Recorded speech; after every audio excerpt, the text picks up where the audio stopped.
Dennis has talked with us here, and now you are talking with us with all your knowledge of the Maryland campaign, and it comes more and more to the fore that this wasn't just even the number 2 battle of the Civil War. It was, well, this is where history could have really changed. We could have been 2 countries. Slavery could have continued in the southern part of the continent. This is the closest it came to having that become the final result at Antietam. Is that true? Is that what you think? Absolutely, yes. I mean, you know, again, Joe Citizen will tell you Gettysburg is the high tide of the Confederacy, etc. But really, the best chance for Southern independence really is in that late summer, early fall of 1862.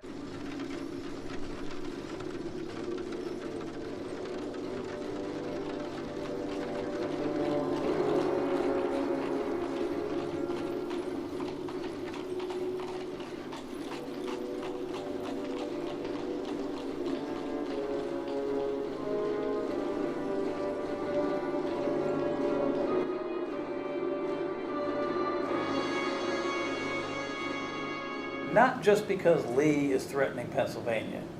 That's part of it, certainly.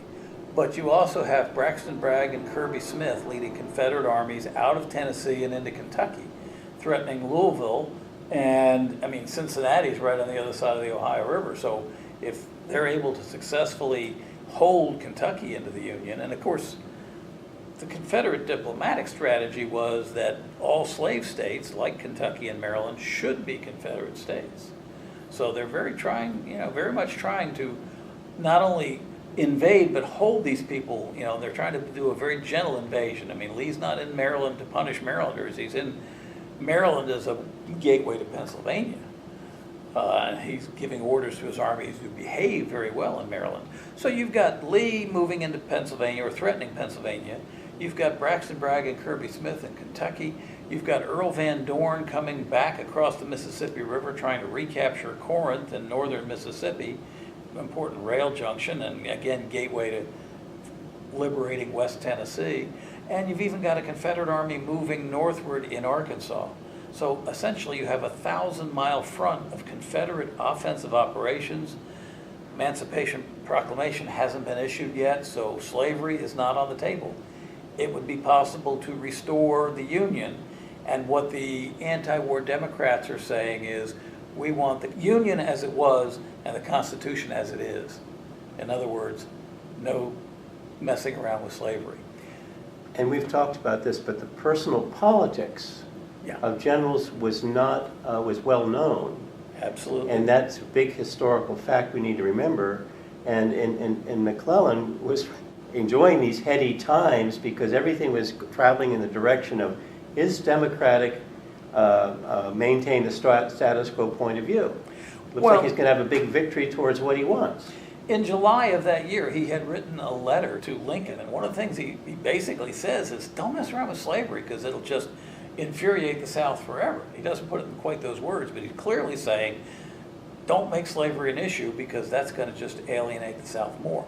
Just bring them back into the Union as it was, Constitution as it is, and that's very much what he's doing. This is basically winning the war the way that he thought it ought to be won. Mm-hmm. He had advised Lincoln from the very beginning that killing as many of the enemy as possible is not how you want to win this war, because they're your own countrymen. And so attrition can't be your methodology. You want to essentially show them military superiority, overwhelm them, show them that any resistance is futile, and they will come back. And so he doesn't want to fight pitched battles at nearly even odds. He wants to just assemble such a massive Union force that the South will realize they have no opportunity to resist, and they will surrender and once again recognize the federal government. Now, that's wonderful. That's the military strategy. Lincoln, as president, has got to look at a whole different set of priorities. I'm a minority president.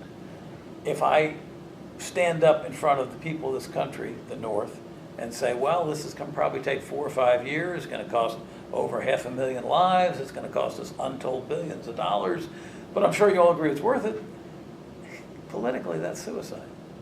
So Lincoln is saying, can we do this fast? Can we do this on the cheap? You know, we got to get past this and reunite the country. And now, here we are a year and a half into the war, summer of '62, and things aren't going so well. Northern morale is starting to flag, and the South realizes that Northern morale is a military objective. Move into their territory, defeat their army on their ground, and they will say, enough. Enough blood, enough treasure, let them go. The South, as reflected in the newspapers and all around, this was the high point of their morale. Oh, yeah. And in Lee, as has often been said, he knew he had to win because his army would be defeated by attrition. Right. And the North was never at a lower ebb. With the series of losses, you're seeing Jackson and Lee at their finest. Mm-hmm. Well, and this is another point that Joe Harsh makes in his book, is that he looks at the strength of the Confederate military forces throughout the war. And in the Maryland campaign of 1862, there is a greater percentage of those forces under Lee's command than there ever will be at any other time during the war. So Lee has been given troops. I mean, Davis has stripped the defenses of Richmond. He has stripped some of the troops from North Carolina and the Georgia coast, all to feed into Lee's army. And Lee has this, I think, drive to say, I've been given this huge percentage of our available resources. I've got to produce results. I can't just stand still. I've got to go make things happen. Dennis pointed this out, but the stubbornness that Lee had in still trying to go to Pennsylvania is, you know, for example, after he goes into, even over back into Shepherdstown and Virginia, you know, Stuart's already back over in Williamsport, but he's not giving up. No, I mean, he's really pushing this army till, you know, the wheels come off the cart, practically. He's aware that there is some success going on in Kentucky. You know, the Battle of Richmond, Kentucky has happened, and the Confederates are, in fact, briefly in possession of Frankfort, the state capital, and they inaugurate a pro-Southern governor. And so Lee really feels like this is part of a wave of Confederate success, and he's got to keep pushing. He really just almost runs this army into the ground, desperately trying to come up with a definitive, significant victory.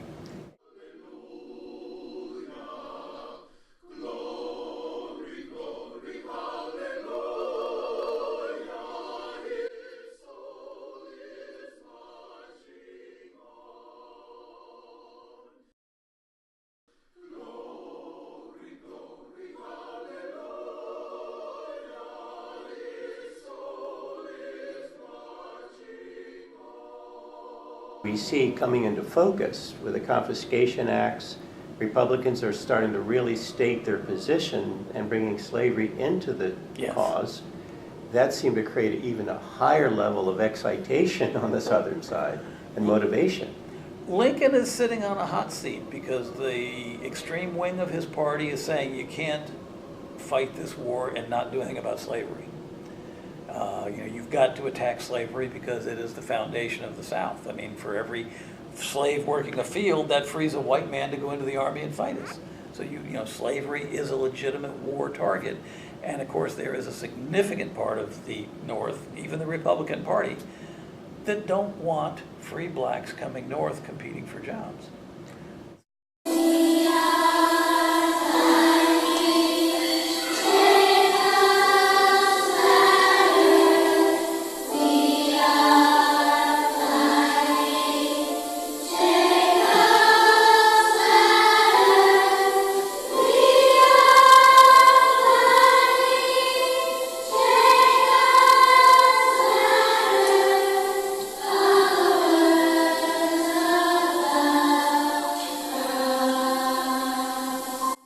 Right here in Jefferson County in February of '62, you can almost see events on the ground pushing Lincoln towards a position.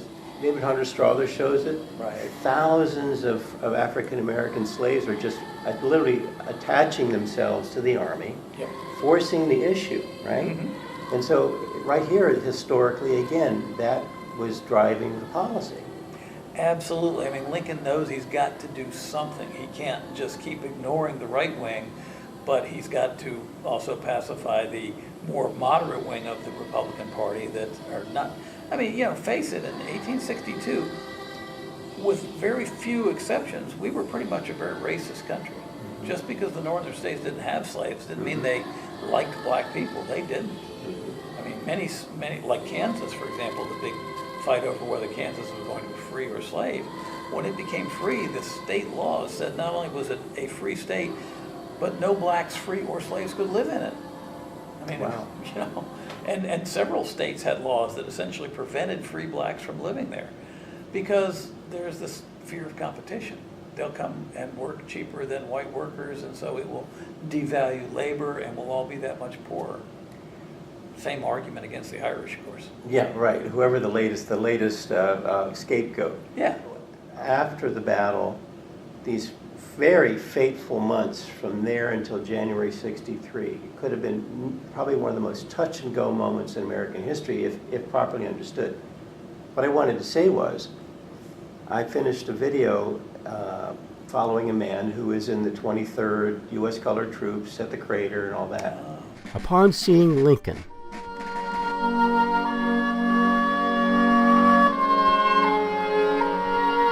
their emancipator, gazing down upon them, the colored soldiers lapsed, swinging their caps, clapping their hands, and shout their joy long, loud, and jubilant are the rejoicing of these redeemed sons of Africa.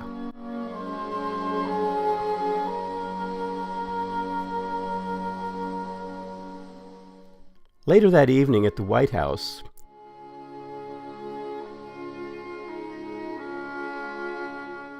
Francis Carpenter recalled Lincoln's reflections on the day.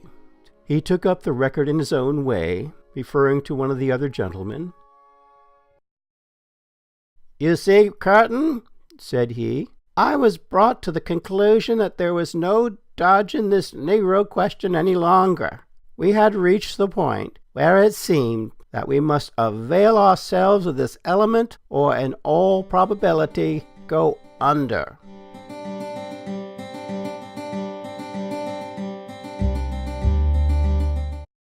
There's a moment when Lincoln is reviewing the troops in 64, I think Pennsylvania Avenue, and he's with Governor Curtin. He says, actually, we can't win without them. He says that to Curtin. So that's, I think, a very important quote. By the end of the war, the Union Army will have embraced 2 million men altogether, and nearly 200,000 of those are black. So 10% of all Union armies ultimately were black. That's huge. That's a huge percentage. And the idea that allowing them to fight for freedom of others was a very big morale boost. Now, ironically, this turned some Northerners against the war. The Irish, who were in the North, now essentially the stepping stone at the bottom of the economic and social ladder, and they thought, well, geez, if slavery's ended and all these free blacks come north, we're going to go even lower because they will work for less money than we can. And so there was a resentment. There was actually a song that was popular amongst the Irish, Sambo's Right to be Killed. Wow. And basically saying, let them go fight and be killed better than me. It's two things. We're going to talk about the battle ending and go to January 1, and then after that maybe a little bit about sources and how you research. My question is, it sounds like McClellan did not pursue Lee afterwards, even though he didn't put in a corps, Right. because he saw a strong pushback from Lee, and he said, Lee must still be strong, and my men are exhausted. Yeah, and I think that's something, again, that is often generalized, overlooked, or otherwise discarded from the debate. I mean, there is the famous quip when McClellan says he has problems with his horses, and Lincoln says, what have your horses done since the Battle of Antietam with fatigue anything? Well, they've done quite a bit. I mean, this is the genius of Lincoln, is he will throw off these political quips, and it satisfies the public. Oh, look at this great leader he's pointing out. But it's frankly not true.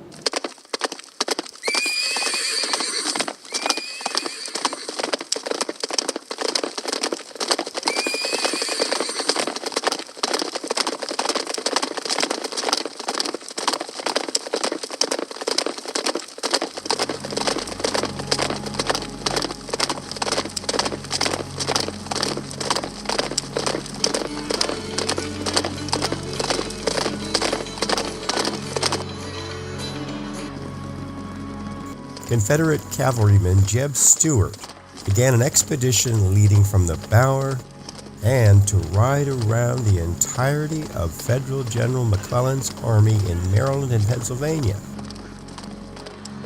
Wrote his second, William Blackford, "We were now to engage in the most daring and brilliant affair that the cavalry of our army had up to that time attempted, an expedition into Pennsylvania under Stuart with cavalry alone. To realize the boldness of this movement, it must be recollected that the Potomac could only be crossed at fords that were by no means frequently accessible, and that the country was filled with railroads and telegraph lines to give notice of us. As the 1,800 best of Stuart's cavalrymen were assembled, Heros von Bork was not chosen to go because Blackford explained the real reason was that his negligence in attention to his horses and his unmerciful treatment of them had rendered them unfit for us at this time." Friday at first daylight, October 10th, Stuart's expedition crossed into Maryland at McCoy's Ferry. Stuart's expedition would return successfully on Sunday, October 12th.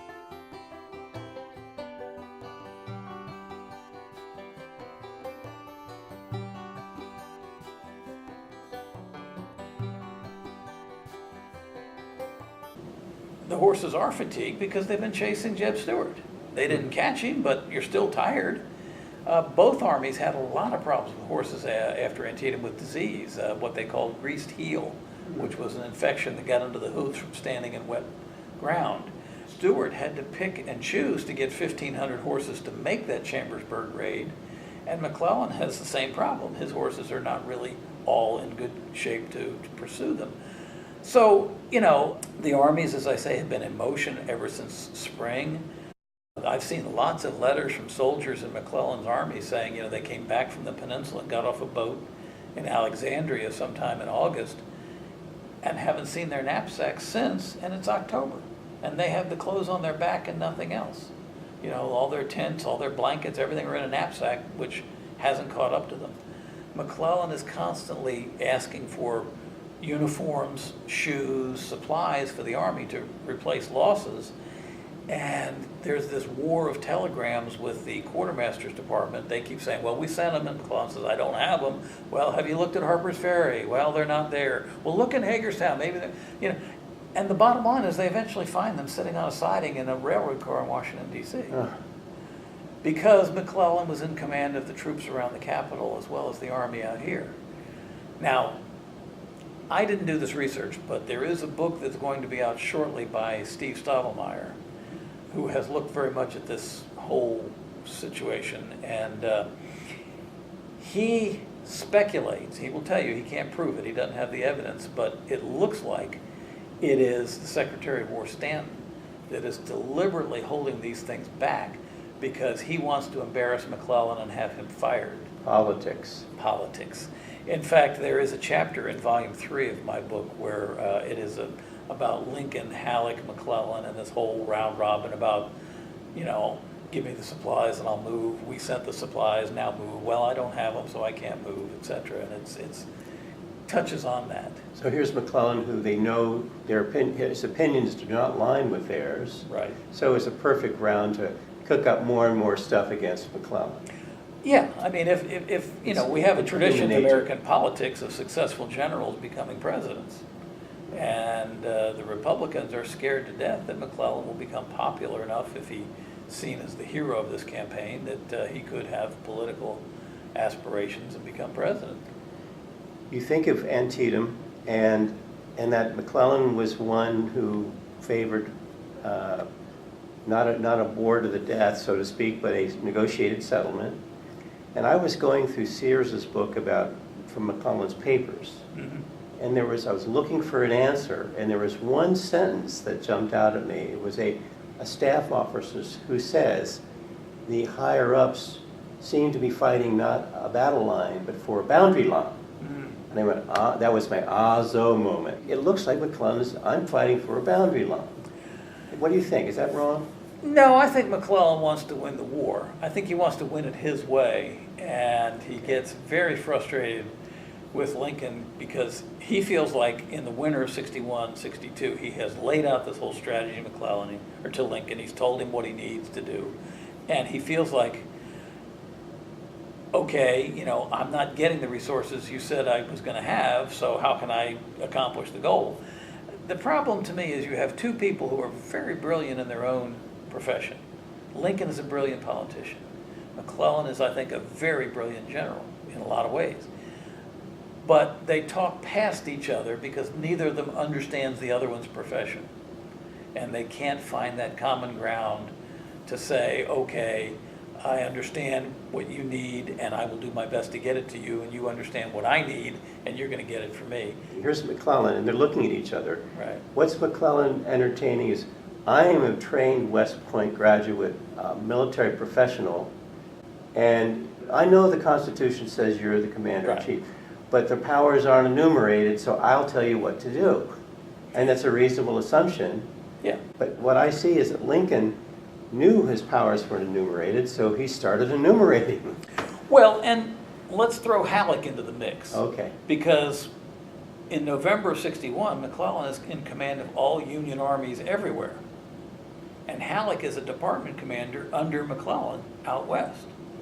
Now, when McClellan moved to the peninsula in March of 62, Lincoln says, okay, you're no longer commander of all the armies. Because you're down there on the peninsula, you can't be here to coordinate things, so you're no longer in command. You're only in command of the Army of the Potomac and wherever it goes. You're not even a department commander. There is no department for you. You're an Army commander. So this is March of 62. There is no general-in-chief of all the armies in the field. Who's running the war? Who's planning strategy? Who's creating, essentially, the coordination of armies in March of 62? Basically, two lawyers, Lincoln and Stanton. Interesting. Now, in June, they're going to bring in Halleck from the West because of the success at Shiloh, which Halleck manages to take credit for. And he's all of a sudden now general in command of the armies. But from March until essentially July, when Halleck gets here, you know, all the strategy is being planned by Lincoln and Stanton. McClellan is not really in the loop. And so they bring in Halleck, who had been McClellan's subordinate. Now he's McClellan's superior. And in the run-up to the Maryland campaign, like the whole Second Manassas campaign, 3 times in writing, Halleck tells McClellan, when yours and Pope's army are combined, you will command it. And does that happen? No. So you've already got McClellan pretty much angry at saying, you know, number one, you demote me, then you put my subordinate over top of me, then you make me, he makes me promises that don't happen. You know? So there's a breakdown in trust here that is understandable. I'm not saying I necessarily agree. The president's always the president. And you can see why McClellan comes off as a sort of fussy guy, you know. Yeah. Comment on not pursuing Lee. Well, we already hit part of it, but basically he thought that there was a strong army there. He thought there was a strong army, but his own army is worn out. They need rest, recuperation, resupply, and Lee is doing the same thing over in Virginia. Let's not overlook. I mean, Lee's not being aggressive in October of 62. He's resting and recuperating the army in Winchester, resupplying them with uniforms and shoes. Picking up stragglers. Yes, lots of them. Lots of them. Yeah, by the time he gets back to Winchester, like less than a month after the battle, he's got 60,000 men again. Right. You know, so it's really a time for both armies to just try to rest and resupply. Have you ever gotten any insight into when Lincoln came up here and saw McClellan? You get the feeling when you listen to it and watch it that McClellan is kind of like shadowing him everywhere, and Lincoln wants him to go away. Lincoln wants to have his own time and own count. He's trying to see the size and the quality of the army, or is that basically what's going on? Yeah, I mean, Lincoln clearly is trying to encourage an advance to get McClellan moving again. And McClellan, in his letters to his wife, says, you know, the president's here to push me into premature advance. I really don't want to do it until the army's ready for this. He has sort of thrown together a force and marched out of Washington and won this Maryland campaign. But to go the next step, he's saying, we really need to stop and kind of get things together, coordinate, get this army ready to be an army. I mean, right before South Mountain, I've seen, Orlando Wilcox shows up in the 9th Corps as a division commander. He's sending out a notice to all of his brigade commanders saying, stop by headquarters, I want to meet you. I don't know who you are, And you're going into battle like this. Let's do McClellan's firing. He's encouraged to override as president. We can easily see that the distortions in history that Palfrey and Sayers and everything, the anti-McClellan thread got established partly because the Republican point of view became American history. Yes, very much. And Lincoln is now starting to dictate strategy to McClellan. He's not only saying advance, he's saying, look, Confederates are on Winchester in the Shenandoah Valley. Richmond's down here. You're here. Why don't you just drive straight for Richmond? You can get there before they do. Like this is some sort of foot race, and if you win, you get the prize. Now, it doesn't really dawn on Lincoln that if McClellan goes straight south toward Richmond and Lee is on his flank and rear, he's going to cut his supply and go to Washington. Yeah, and go to Washington, or he's going to essentially trap McClellan between the defenses of Richmond and his army. I mean, it's a bad strategy, but it is dictated to McClellan. This is what you're going to do. And so he starts doing it. And not doing it as fast as Lincoln wants him to, because Lincoln has this idea that it's the foot race, whoever gets there first wins.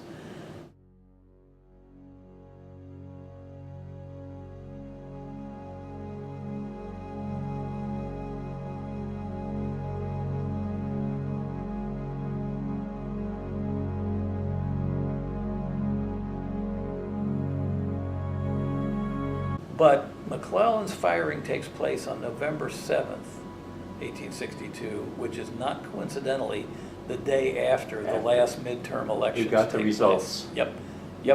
And, as a new president, almost always, even then, new presidents lose seats for their party in Congress and, maybe a state house or two. But given the situation, that's not as bad as it could have been. And I think that's because of the Maryland campaign. But nevertheless, there are Democratic gains, and they're terrified that if they had removed McClellan before those elections, there would have been greater losses. So they have to keep him around politically until November. I remember Dennis saying that McClellan was the best known and even most popular person in the country.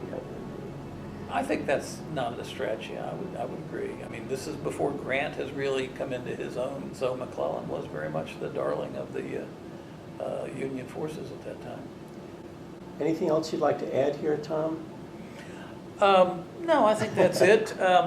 Maybe we move on to talking about Carmen and the books a little bit. Yes, please. Now, Carmen, this is the 3 volumes that Tom is so well known for. This is, as I said, taking the 40 years of accumulated book research from letters from veterans, and Carmen put it into form, and Tom put it Tom checked its accuracy. Tell us about Carmen. Well, he was from New Jersey. He had a military education in Tennessee. When the war broke out, he was married, he had children, his wife was sick, and so he didn't immediately run off to the war. But he does join the 7th New Jersey. He's on the peninsula, he's wounded, and he comes back to New Jersey, and the governor says, I'm raising a new regiment, would you like to be the colonel? So he becomes the colonel of the 13th New Jersey, comes to Washington. He's one of those brand new regiments that gets put into McClellan's army.